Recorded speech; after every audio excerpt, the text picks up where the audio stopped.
sympathy goes out to Patricia Stone King, and we hope she gets well soon. And we have been fortunate to be able to draft these two gentlemen to help us with this panel, and they have specific topics to cover, and we'll get to that in a minute. I kind of want to re-echo something that Bob Barr said, and that is, issue is freedom. I'm going to be talking to you about the Montana Firearms Freedom Act, but the bottom line in all of this is personal and individual freedom. Well, to go back a ways, I'm the president of the Montana Shooting Sports Association. We're the primary political action group for gun owners in Montana. We admit that we operate in a more gun-friendly environment than some of you folks, but nevertheless, we have gotten 54 pro-gun and pro-hunting bills through the Montana legislature in the last 25 years.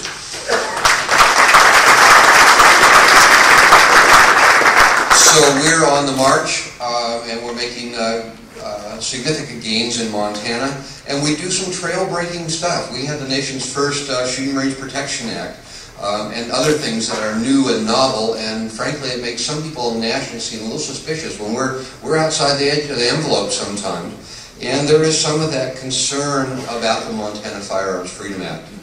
Now, I wrote the Montana Firearms Freedom Act in 2004.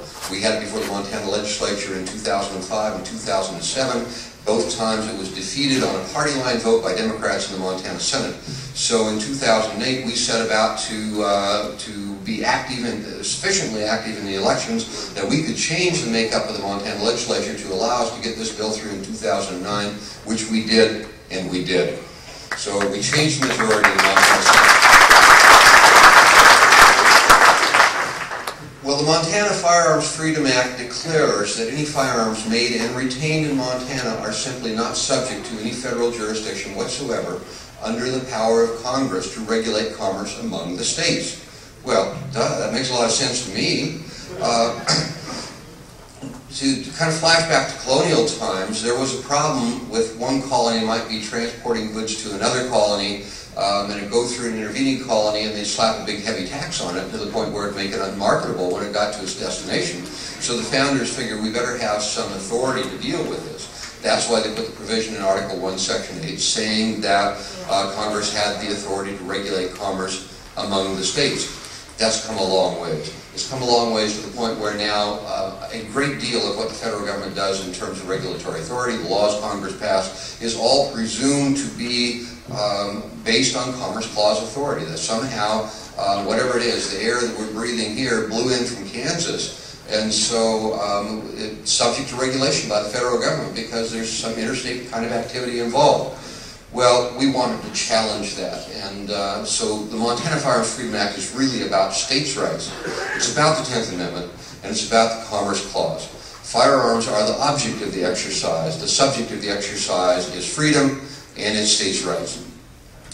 Well, you've heard that the the sovereignty idea, the idea that states are sovereign, has been sweeping the nation, and I think that's a wonderful, wonderful thing.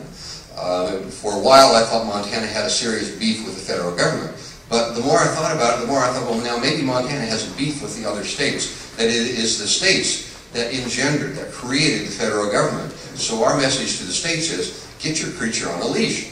You know, you the states are the ones who formed this, so it's time for you to take control. Well, that's been happening. And I want Gene to come up here now and tell you a bit about some of the sovereignty kinds of things that have been happening across America.